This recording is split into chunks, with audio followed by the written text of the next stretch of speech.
Somehow it's Wednesday already and actually near the end of it. But thank you for spending a little of this Wednesday, this much more milder Wednesday with me tonight. We've still got temperatures consistently in the 80s. Now, I did hit the upper 80s earlier today here in downtown Sayersville, but we're going to see them kind of level off, and we're still looking at, although we have some scattered shower chances and thunderstorms dotted throughout, a pretty nice 7-day. We picked up here with that downpour that happened right around 6 o'clock last evening.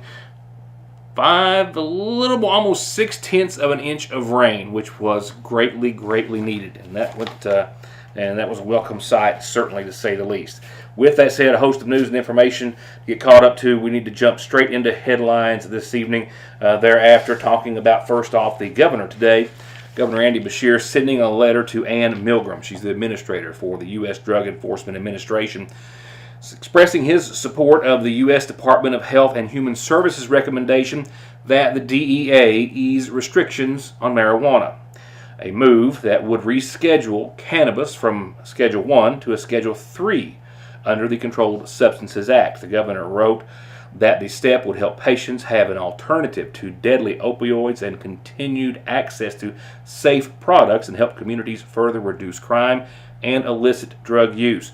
Rescheduling would also create fair markets by placing cannabis businesses on the same economic footing as any other business and provide real opportunities for research on marijuana. The governor says, quote, "As governor, my job is to move our state forward. Rescheduling marijuana to a Schedule 3 is a significant common sense step forward for all Kentuckians, especially those with significant medical conditions. As a Schedule 1 drug, marijuana is currently in the same classification as heroin and LSD, and as having no current accepted medical use. It places marijuana as more dangerous than Schedule 2 drugs such as fentanyl, oxycodone, methadone, methamphetamine, and Vicodin, and others." But he says, quote, "The jury is no longer out on marijuana. It has medical uses and is currently being used for medical purposes. The recognition is overwhelming and bipartisan." His letter also outlines that nationally opioid abuse killed 80,000 known Americans in 2022. In that same time frame, marijuana killed 0 Americans. The governor also adding that is why Kentucky's Office of Drug Control Policy, the Cabinet for Health and Family Services, and the Department of Behavioral Health, Developmental, and Intellectual Disabilities all support this rescheduling. And also this month, the Kentucky Office of Medical Cannabis announced it was accepting applications for cannabis business licenses through the online business licensing application portal, which will remain open until the end of August for application submissions. Headlines tonight include these two: setting up shop, making themselves right at home, and raiding the cabinets and fridge of a Johnson County homeowner who had no idea they were there, and being arrested for burglary in the 3rd degree. As of right now, Danny Van Hoos and Michelle Blevins arrested by the Paintsville Police Department, saying that this morning around 1:30 or so, they had received a call about a situation on Depot Street that someone saw 2 people go into the house in question, and when authorities got there, they saw someone had forced indeed their way in. Police announced themselves, made entry, and that's when they say that Van Hoos came walking out of a back room. He was placed in cuffs and asked who else was in the home, stating that Blevins was indeed with him. She came out, was placed into cuffs, and without any legal right of being there, they said that they had been eating the food that was in the home and sleeping in the homeowner's bed. The homeowner was confirmed to have been out of town for about a week. Both were taken to the Big Sandy, again on burglary and 3rd-degree charges.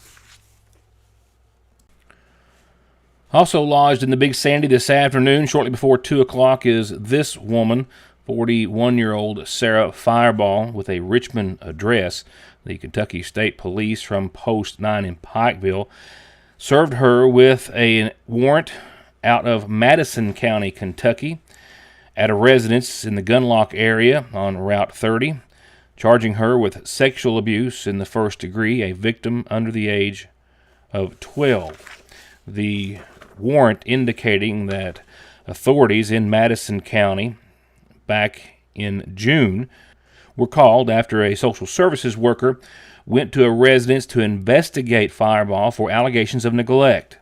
And while there and interviewing an 11-year-old who lived in the home, he disclosed to social services that Fireball would masturbate with the child in the bed with her and also look at the child's genitals at the same time, and had done so on at least 4 occasions this year. The child also saying that it did not feel safe with Fireball. She was ordered held on a $50,000 cash bond and ordered to have no contact with any minor child. Your News Today will return in just a moment. To you, Fraser's Prater Drug has been voted #1 in customer satisfaction with Good Neighbor Pharmacies for the 7th year in a row. With curbside pickup for all of your prescription, allergy, or even multivitamin needs. Or come in and pull up a stool while you shop, or just visit downtown and treat yourself to something extra tasty or sweet. Where locally owned means a more personal, reliable, and friendly pharmacy. Fraser's Prater Drug. Dies in the U.S. every 7 minutes from an overdose, and over half of the population gets or takes pills from a friend or a relative. And about 46 million and counting are exposed to narcotics in their drinking water. So don't toss them, flush them, or leave them lying around. Safely dispose of your unneeded meds anytime at Parkway Pharmacy. Where you can always talk to a pharmacist when you need one.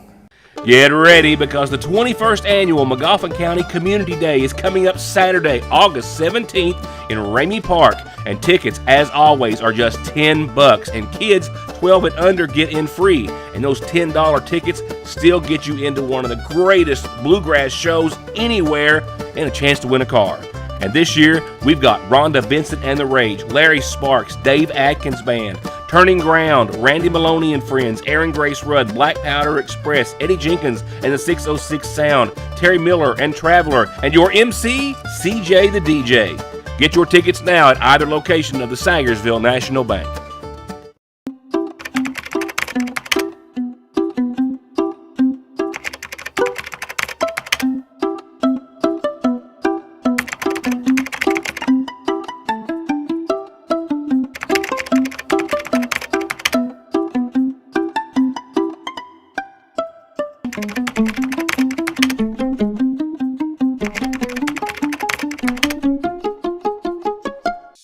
The Big Sandy Healthcare System family is excited to welcome and introduce to you their newest team member, Dr. Emily McCormick, DMD. From right here in Eastern Kentucky, Dr. McCormick joins Hope Family Dental and is excited to see and serve patients in Magoffin County.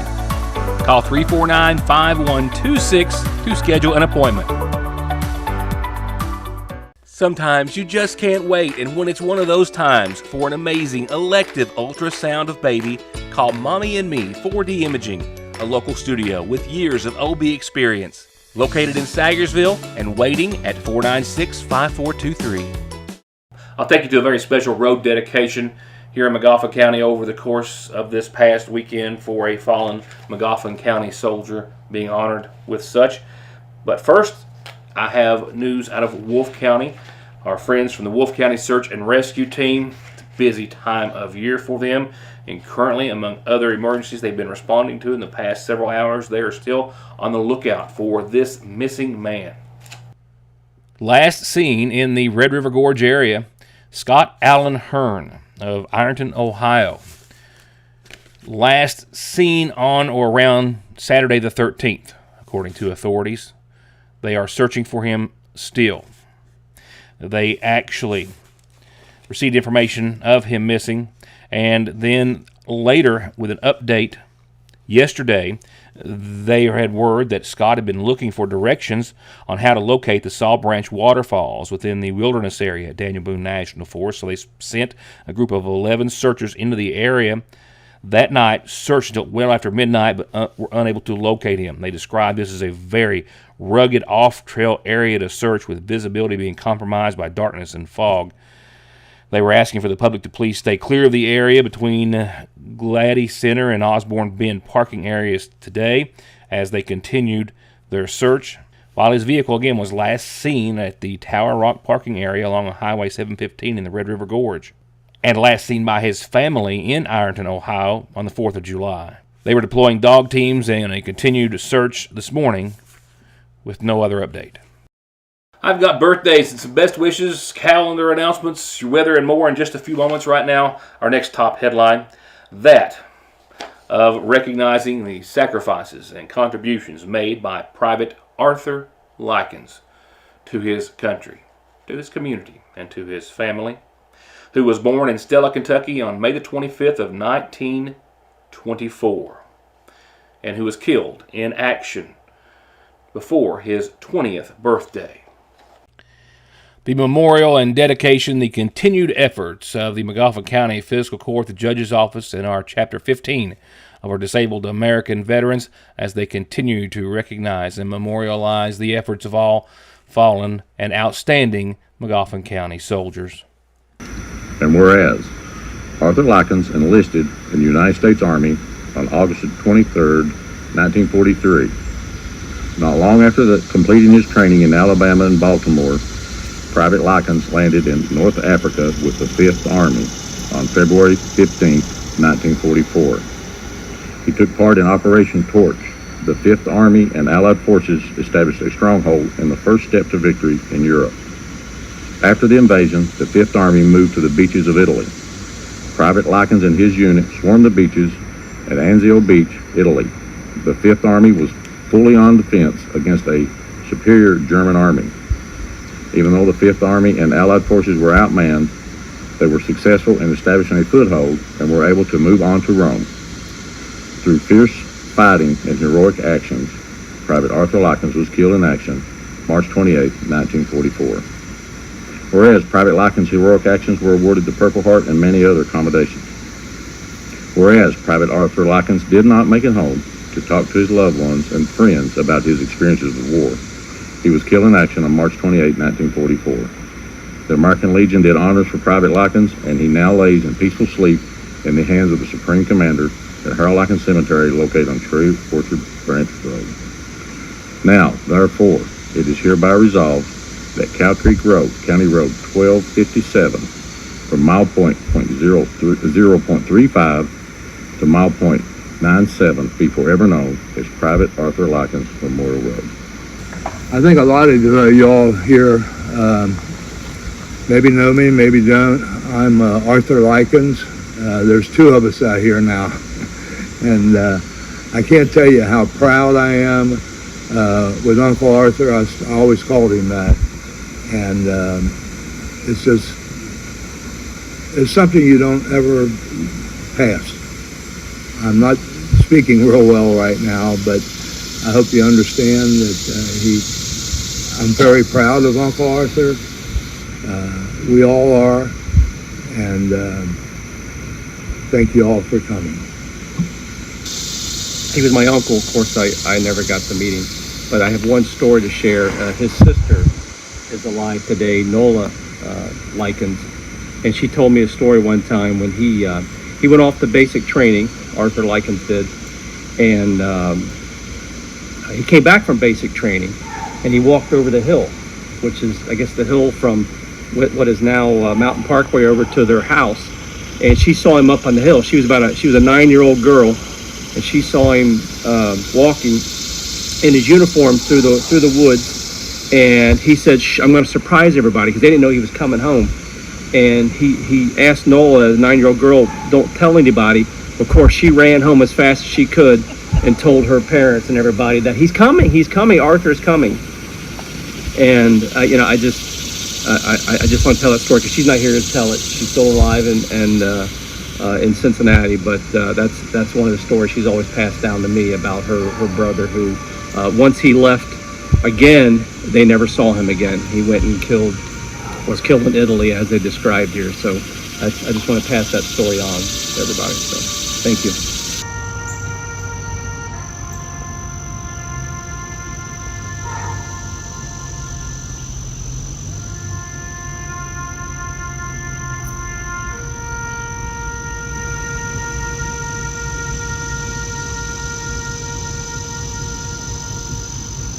Order! On!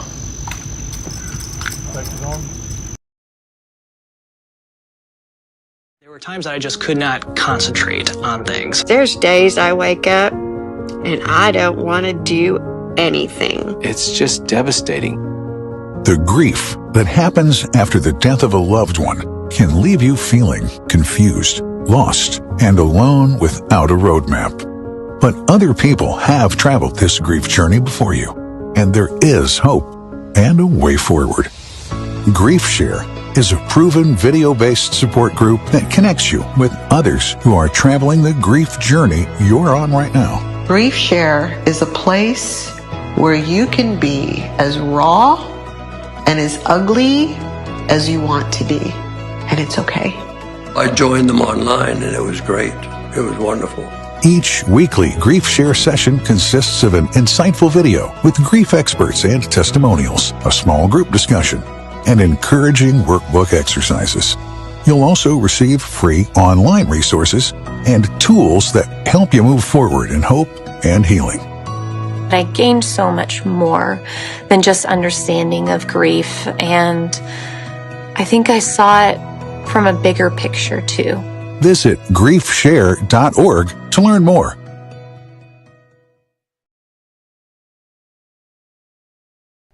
Now for community calendar time, and happy anniversary wishes tonight to begin.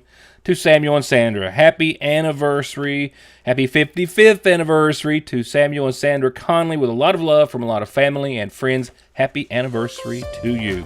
Happy belated birthday, it says, to Hannah Cole. Love your mama and papa, who wish you many more and love you more than you know. Happy birthday, Hannah Cole. Happy birthday today to Kat Blanton from Hanson and Michael Rao. The happiest of birthdays to you too. From there, a couple of quick reminders. The Water into Wine did not have, of course, their regular pantry day today because of blacktopping the lot. As far as I understand, they're still on schedule for their senior commodity day tomorrow. Look for, possibly some portions of the lot be marked off and the like. But nevertheless, senior pantry day tomorrow, 8 to 10 at the Water into Wine food pantry. And also very important, this Friday, 1 to 5, the next Sayersville First Baptist Church Summer Blood Drive. They host the event. The Kentucky Blood Center will be there. You get a super cool t-shirt and an even greater feeling knowing what you've done to help potentially save a life or lives. Call or log on to kybloodcenter.org to make an appointment, and walk-ins are welcomed and just as loved. That is this Friday, 1 to 5 at Sayersville First Baptist Church, day after tomorrow. You've got time to get an appointment. You've always got time to get a calendar announced on the program, and it doesn't cost anything, so no brainer there. And this is how you get any information on the show, so I can tell everyone about it. There are several risk factors that may put a patient at risk for heart disease. Especially people who have diabetes or hypertension or high cholesterol and have a family history of heart disease. Neglecting to see a cardiologist can put you in trouble. You may develop problems that may not be reversible. We see many people who do not have an actual diagnosis of a heart problem, but may be at risk of heart disease, and we do whatever we can to help mitigate that risk to help prevent disease in the future. ARH. More for Appalachia. If you know of a child that needs help, all you have to do is call the hospital. You do not have to have a referral from a doctor or anyone. If you look at your child and that's from birth to 18, and you say, my child is just not standing right, it's not walking right, I just feel like there's something wrong with it. You can call the hospital direct and make your appointment, and they'll set you up. And if you don't have transportation, they will call the local Shrine Club and get you transportation for your child. So there's no reason why that if you have a child that you're just concerned about, that you don't have it checked out with the Shriners Hospital. And this is all free. If you have insurance, they'll take it. If you don't have insurance, you're fine. We need to find that child that needs help, and let's get it help. Whether you've got a new ride and you want it to stand out in the crowd, or you want your current ride to look and feel like a new one, no one does lifts, wheels, and tires better than Conley's. Stop in now for spring tire specials, free quotes, and 0% financing, or log on to conleytire.net. I believe in Kentucky. I believe in Kentucky. I believe in small town values. And mom and dad and the things they handed down. I believe some of the best people in the world are farmers. I believe in insurance that protects families, homes, and cars. I believe in always finding a way to do what you love. I am Kentucky. I am Kentucky. I am Kentucky.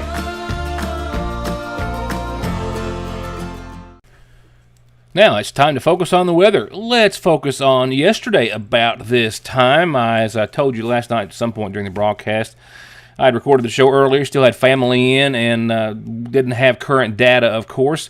And it was about the 6 o'clock hour, roundabout, that we saw some really nice rain in downtown Sagersville and a lot of the viewing area that added up to 0.6 of an inch. Pretty nice. We topped out at 89 here in Sagersville earlier today. I'm at 85 right now. Feels closer to 89 because we've got dew point at 72 degrees, humidity at 61%, winds clocked maxed out at 13 miles per hour early day out of the west. Right now, 3 to 4 mile an hour wind is all. As you saw, sunrise 6:25, sunset 8:54. And as you're looking at, we take a look at local Doppler radar. All the moisture that's out there right now, essentially to the south of the viewing area, but it's making its way closer to Sagersville, Paintsville, and the like as it continues to move towards the east. And I suspect we will see a few showers, maybe a few thunderstorms as well. A lot of folks, like I said, certainly to south and south of Kentucky, most certainly, are getting in on some thunder boomers, and a few there in the Commonwealth as well. And in fact, that's kind of reflected in your 7-day, 70% chance of showers and thunderstorms. That for us looks to be mainly between 11 o'clock tonight and 4 in the a.m. Not looking at anything on the severe side as of right now. Showers and storms, though, quite possible, and one would say likely between 11 and 4. Otherwise, we'll see continued mostly cloudy skies. A quarter to a half inch of rain tonight to add on top of what we got yesterday. That would be awesome. Tomorrow, we have rain and shower chances at 30% for your Thursday. On and off throughout the morning hours. Otherwise, patchy fog, partly sunny. And check out the daytime high for, makes me giddy just thinking about it, the daytime high for the next few days. We're barely into the 80s tomorrow at 81. Nighttime lows will likely stay just below 60. That's nice. That's nice. Partly sunny, and again, a 30% chance of showers and storms. This scenario blows on out of here tomorrow afternoon and evening, and into your Friday. We're going to still sit even prettier with 83, mostly sunny skies, 63 that night. Clouds will be on the increase Friday night, leading to the potential for some showers and storms into your Saturday and certainly beyond. Right now, the first half of your weekend looks to be another 81-degree day in the neighborhood, 65 that night, partly sunny. We will bring back a 30% chance of showers and storms on your Saturday, and we'll hold on to them into your Sunday as well. And then it's kind of a consistent increase up to a likelihood of showers, maybe some thunderstorms as well, into next week around this time. Again, 81 for the first half of your weekend, a slight chance of some showers. 85 on your Sunday, a 30% chance of showers and storms, but mostly sunny skies. Starting off next week, 82 and 83 on your Monday and Tuesday, partly sunny skies. Shower and storm chances, as you see, on the rise. 40% Monday, 60% Tuesday. Wednesday of next week, this time next week, we're still right around 82, 83 degrees, mid-60s for nighttime lows with partly sunny skies. Will be accompanied by an even greater 70% and likelihood of showers and storms.